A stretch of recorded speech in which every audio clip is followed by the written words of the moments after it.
भारत में corona virus के संक्रमण की रफ्तार तेजी के साथ बढ़ रही है। अगस्त में महीने को खत्म होने में अभी 10 दिन बचे हैं, जबकि 20 दिनों के अंदर ही अब तक 12 लाख से ज्यादा मरीज सामने आ चुके हैं। अगस्त में सामने आए कोरोना केसेस अब तक किसी भी महीने में आए कोरोना के नए केस में सबसे ज्यादा हैं। गुरुवार को जिस तरह 70,000 नए केस सामने आए, उसके बाद ये आंकड़े भारत की चिंता बढ़ा रहे हैं।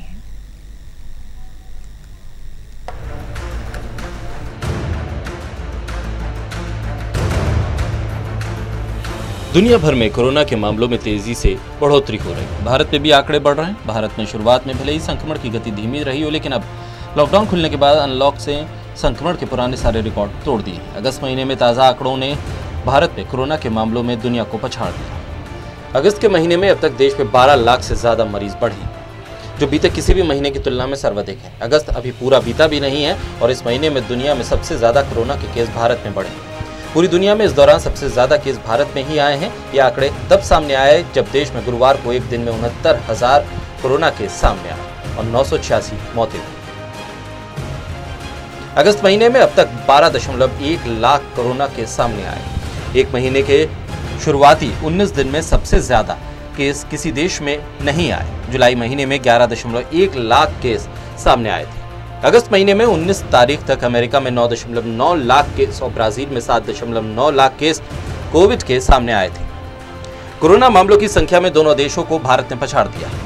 इस दिन कुल 986 लोगों की मौत हुई, जबकि बुधवार को 70,101 केस सामने आए। सबसे ज्यादा कोरोना के मामले महाराष्ट्र से सामने आए। यहाँ एक दिन में 14,492 केस आए। इसके बाद 8 अन्य राज्यों में भी एक दिन में सबसे ज्यादा मामले सामने आए। गुरुवार को देश में 69,317 नए मामले सामने आए, जिससे कुल केस 29 लाख से भी ज्यादा हो गए। बुधवार को 70,101 के आंकड़े के बाद ये कोरोना के मामलों की एक दिन में दूसरी सबसे बड़ी छलांग है। अगस्त महीने को खत्म होने में अभी 10 दिन बचे हैं, जबकि 20 दिनों के अंदर ही 12 लाख से ज्यादा मरीज सामने आ चुके हैं। इस बीच सरकार का कहना है कि 50 लाख कोरोना वैक्सीन सबसे पहले फ्रंटल वर्कर्स, सैनिकों और कुछ अन्य श्रेणी के लोगों को दी जाएगी।